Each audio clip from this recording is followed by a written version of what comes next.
Kids who participate in family meals are eating more fruits and vegetables. They tend to have healthier eating patterns. We also have research that tells us they get better grades at school. They are taking fewer risks if they're teenagers.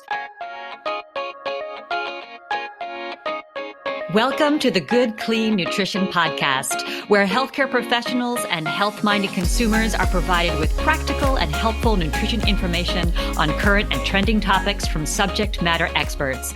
My name is Mary Purdy, and I'm an integrative eco-dietitian nutritionist based in Seattle, Washington. And we are talking about family mealtime today. And I was thinking about this. I remember when I was a kid, growing up in New York City, actually, and we always had a family dinner together, no matter what. Like, I don't remember not having it. My mom, my dad, my brother, we sat around the table, we talked about our day, no matter what it was, tuna casserole, chicken and vegetables. And it was always felt like a real anchor, to the day, whether it was a weekend or a weekday. We're speaking with registered dietitian Jill Castle, all about family mealtime. And in case you guys missed episode 1, that was with Dr. Andrew Abraham, and we discussed his truly inspiring story as a cancer survivor and now as the CEO and founder of Orgain, and got some really wonderful insights into his expertise as an integrative medicine physician on the topics of immunity and inflammation. Our topic is the power of family mealtime, barriers, benefits, and strategies for eating together. And I gotta say, this comes at a really great time because so many families have been eating more at home. And since the start of the pandemic, it's become a really important part of, I think, a lot of people's days. So we are excited to introduce a very special guest to share more on this topic. This is registered dietitian and one of the nation's premier childhood nutrition experts, and also a member of the Orgain Nutrition Advisory Board, Jill Castle. So Jill is a sought-after speaker and media contributor. And in addition to serving as an advisor for Orgain, she also serves on the board of advisors of Parents Magazine. Jill is the creator of the NourishedChild.com, a parent nutrition education website, and is also the author of several books, including the Smart Mom's Guide series, Eat Like a Champion, and Try New Food, and is also the co-author of Fearless Feeding. And she just happens to have her own podcast, The Nourished Child. Jill, welcome. So great to meet you. Thanks for having me. I'm excited to be here. And we just shared about your being an advisor for Orgain's newly established Nutrition Advisory Board. And as dietitians, we really love to see that Orgain and companies like that have created a credible board of dietitians to support initiatives and support products. So what inspired you to join the board? Well, first off, so impressed that they care enough to make sure there is credible advisors behind the product. So that really attracted me. And I love the story of Dr. Abrams. I love the fact that they have products for children that are really conscientious about what goes in those products in terms of natural ingredients, even plant-based ingredients for families who might be pursuing a plant-based product. But, families struggle feeding their children, and we need companies to be on board as ambassadors and helpers to parents to better nourish their children. And I feel that Orgain really does a good job of that. Agreed. Well, thanks for your input there.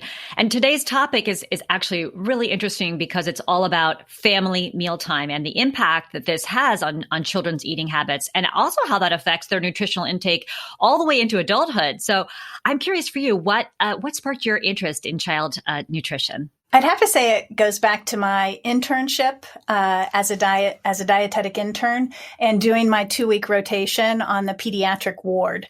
And that basically, for listeners who might not know, as a registered dietitian, many of us do a 1-year clinical internship, food service. It encapsulates a lot of different aspects of becoming a dietitian. And the clinical rotation is really working on the hospital floors with a variety of different patients. Many hospitals at the time that I was an intern, have 2-week pediatric rotations. So you get to dive in with children of all ages, all kinds of medical conditions, and manage their nutrition. And I think for me, I've always been drawn to children. It's why I have 4 of my own. I babysat a lot when I was a younger adolescent.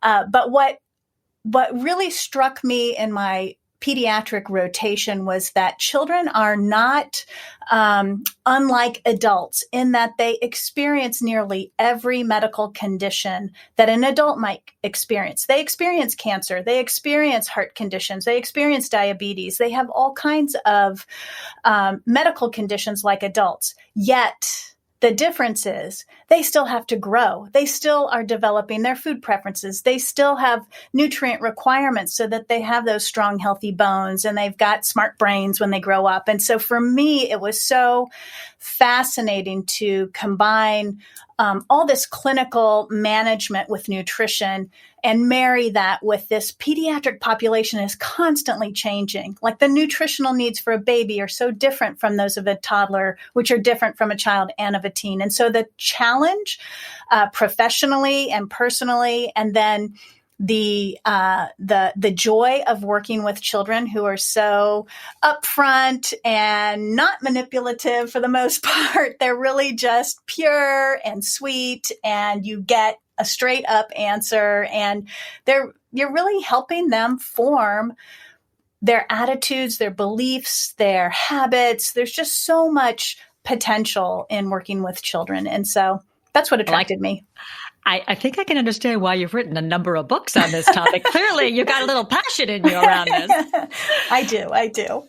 And tell us more about the Nourished Child podcast. If you love kids this much, you created an entire podcast. It'd be great to hear about maybe one of a memorable moment or episode in your podcast. Yeah. You know, what's so interesting over the course of my career, initially, I was so driven to be helping children. And then at some juncture, probably a decade or so ago, I realized that the power was really in the parent.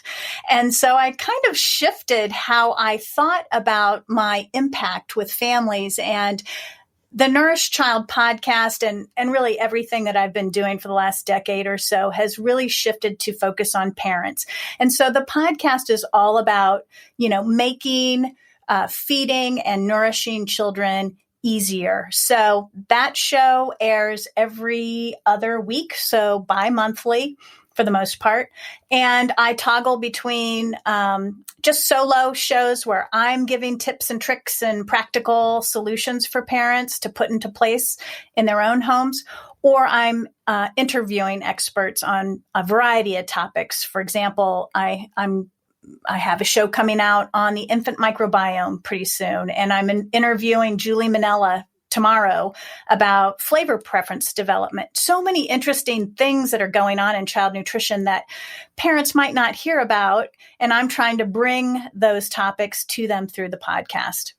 Nice. Well, there is no shortage of topics, and always love to hear about the microbiome. So I'll be checking that one out for sure. Yeah. And you mentioned the word nourished, and I want to understand, and our listeners probably want to understand, what does it actually mean for a child to be nourished? Is it the same as being healthy? I guess you might liken it to being healthy, but when I think of nourished, I am thinking certainly physically nourished so that children grow and develop normally, but I'm also thinking about their social, emotional development, their cognitive development. I often say on the show, we are nourishing kids inside and out. I also want them to feel good about themselves. I want them to have confidence and have a good body image. So the show and sort of what I like to get after in my line of work is, nourishing them, all the organs on the inside, but also their mental state, their emotional state when it comes to food and eating, as well as, optimizing their growth and their overall development.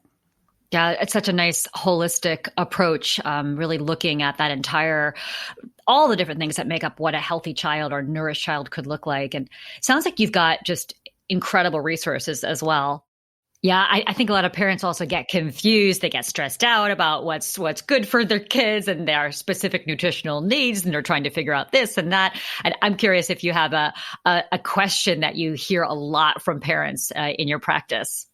I do. I have a couple of questions that I hear a lot. What's a healthy snack? And these are all food-related questions, and I would love to have different questions from parents because I feel like there are a lot bigger things we could bite off and talk about. But what's a healthy snack, or how do I get my child to eat X, Y, or Z? Those are probably the two most common questions. And what I will say about them is it makes me recognize that that's where parents are at mentally. That's where their mindset is at. It's all about the food. And I think, again, going back to what I feel like I'm spending my career working on is broadening that conversation to include not just food, but to include, what's the feeding experience like? What is your child experiencing at the dinner table? And I think we'll talk a little bit about that as we move on. But where is your child at developmentally? How is he feeling about himself? Where is he on the developmental curve? And how are you matching his developmental needs with food and eating? And so to me, there's a huge conversation when we talk about child nutrition, but where many parents are at is, how do I get my child to eat this? And what is the best food to feed my child? And I really appreciate this idea of bringing in these other components of what it means to have a nourished child in there besides the specific foods. But before we dive into that idea of being around the table together as a family, I know that a lot of people are concerned about the whole picky eating thing. So we hear that term a lot. What do you feel like briefly are some of the most important points in understanding picky eating and also managing it? Yeah, there's a lot of things. I mean, I wrote a book on this topic. So there's genetics has an influence, how children were fed early in life and how they were exposed to different flavors throughout their childhood has an influence. How you feed a child who tends to be picky. Do you use a lot of pressure? Do you use rewards? Do you use restriction, punishment, threats? All of those things are counterproductive. Again, I mentioned, where is your child developmentally? What's your personality? What's his personality like? Does he have a temperament that is, I'm going to push back every time you tell me to do something? Or is he more an amenable child? I think for parents, what I try to tell them is, the more you try to get your child to eat something, the less successful you're probably going to be. There's a lot of less coercion and more cooperation is sort of the motto when it comes to picky eating, and finding ways that you can connect with your child who might be picky about certain foods, but also as a parent, understanding that every child's on a learning curve when it comes to foods. And some kids need more time on that learning curve than others. And you got to work with the child that you have and set them up for success. Exposures, cooperation, giving them self-control, letting them be autonomous, all of those things, which are really that social, emotional backbone to eating, need to really be cultivated in parents. They need to have that understanding so they can be more successful. Cooperation, collaboration instead of coercion. Very nice. And speaking of challenges, the past year has been a big one, right? But actually, there's been a lot of positives that we've seen come out of it as well. And that is, for many people, more family time. Now, I'll say that for not everybody loves the family time, but for many people, they do love it. And that family time has actually, I think, strengthened a lot of relationships. And it's led to a lot of families feeling more close emotionally. And that may be a direct result of the simple act of just eating together.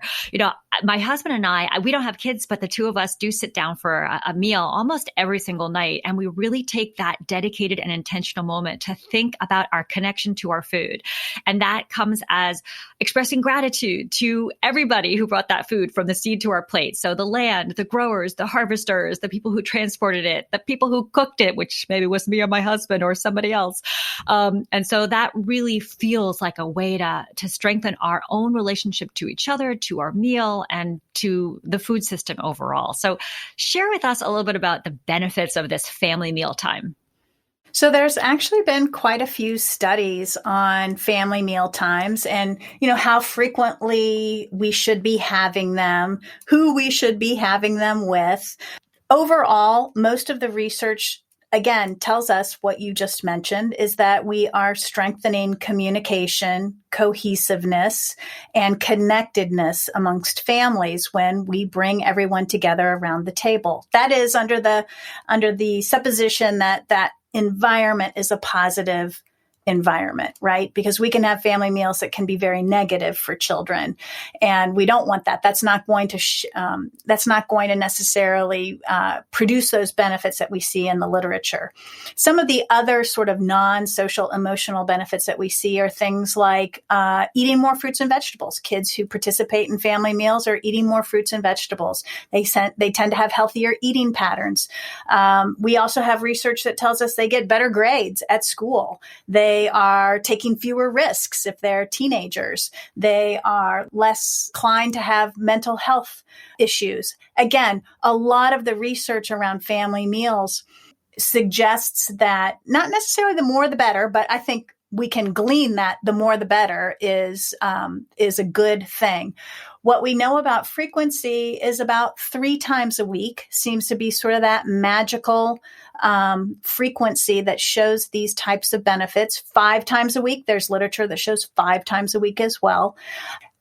I think where parents oftentimes get a little confused is that they think that that meal has to be dinner time, and it doesn't have to be dinner time. It can be breakfast. It can be lunch. It can actually be sitting down with your children and having snack time with them. It's really the community that happens around food, I think that is the most important part. And if you can have that happy, positive vibe at the meal table several times a week, don't get hung up on gourmet dinners. It doesn't have to be that way, but it's really just coming together with your children. And, a lot of things that happen around the table that are not quantified in the research is that your children learn their manners. If they don't sit at the table with an adult and see an adult eating and using their utensils and putting a napkin in their lap and pausing and that social interaction of sharing food and sharing conversation, children don't get that learning unless they are sitting at a table with an adult. And so there are other benefits that we don't even quantify in the research so much. Well, it sounds like it has just exponential benefits that go way beyond just getting an extra green bean into a kid's mouth. And you mentioned 3 times a week, 5 times a week eating together, but what about the actual meal time? Like, how long should parents want their kids to be sitting or expect their kids to be sitting at a table? What would be optimal, do you feel like? Yeah, that's a good question. I usually say for an older child, somebody who's in school who, can sit, 30 minutes is a reasonable expectation for older children. And for young children, preschool and younger, I usually say 20 minutes. The attention span is shorter. And I guess I would also qualify that statement with the fact that, you got to know your child. And some children they just don't have the capacity to sit for 20 or 30 minutes. And so parents may be working on stretching out that time frame over time.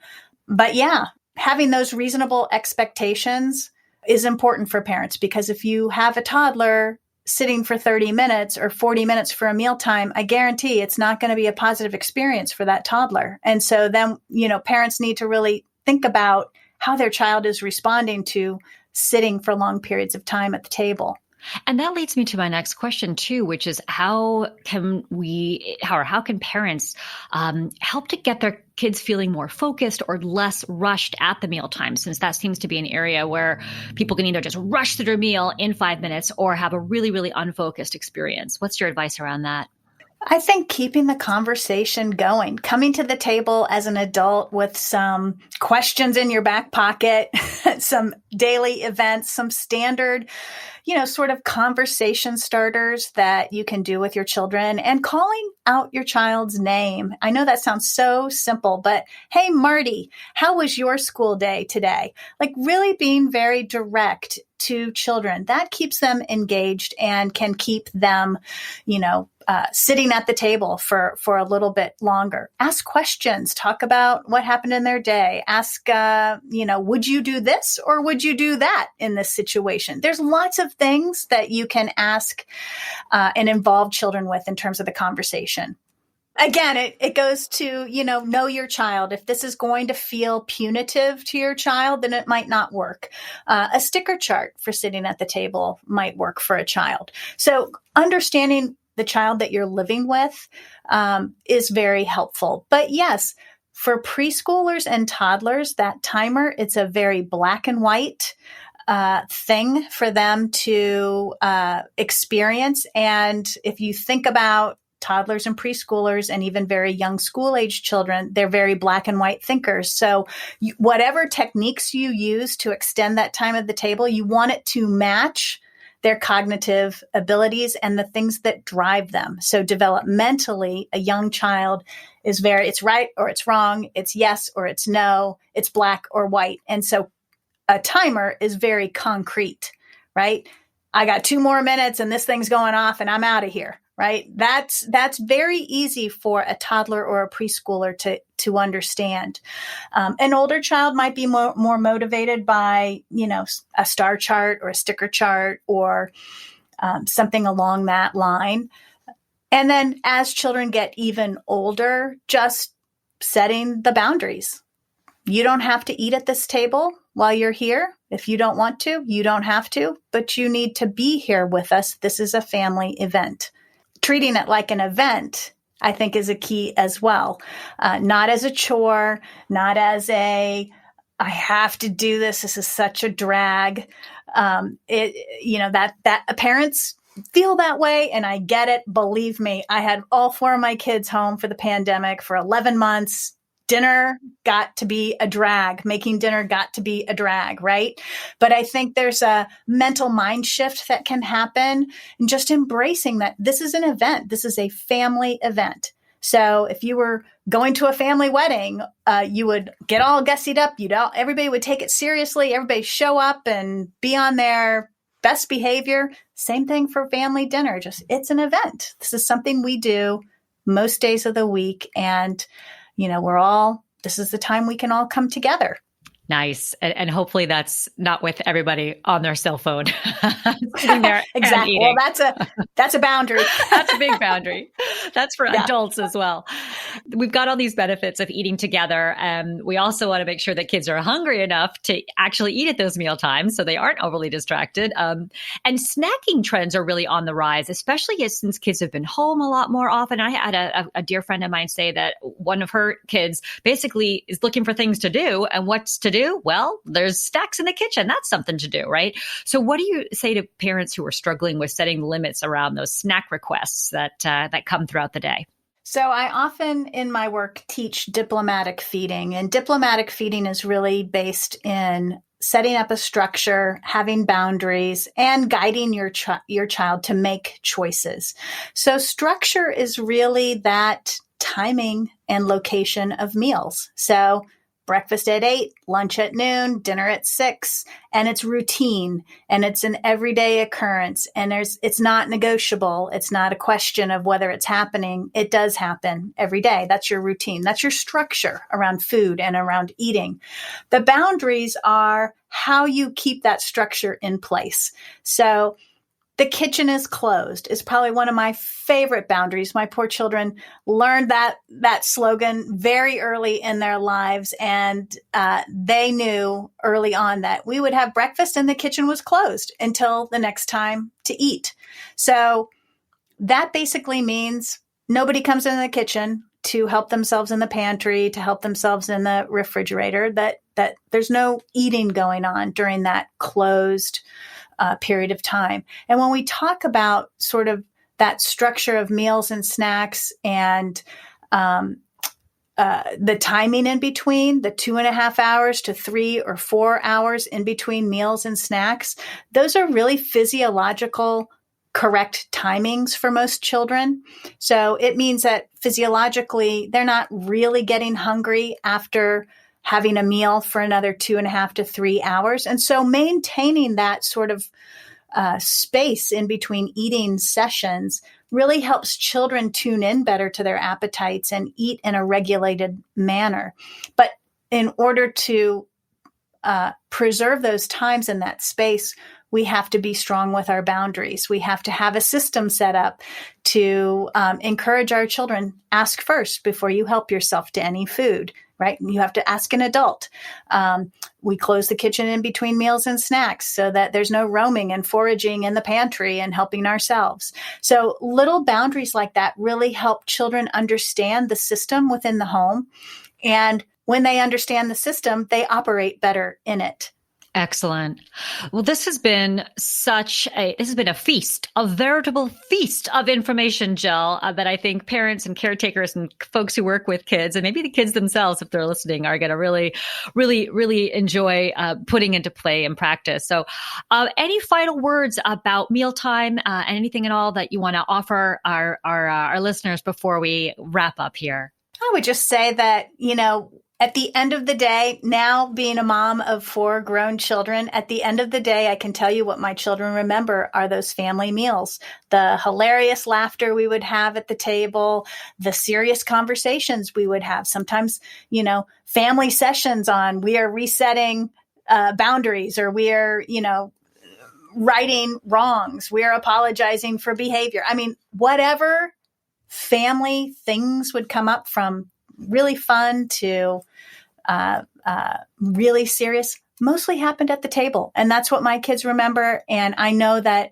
children who grow up in families where family meals are part of the routine do look back on those meal times. And it's key to have those be pleasant meal times. They don't have to be a party every week, but they need to be pleasant and welcoming and a warm, caring space for children to grow up in.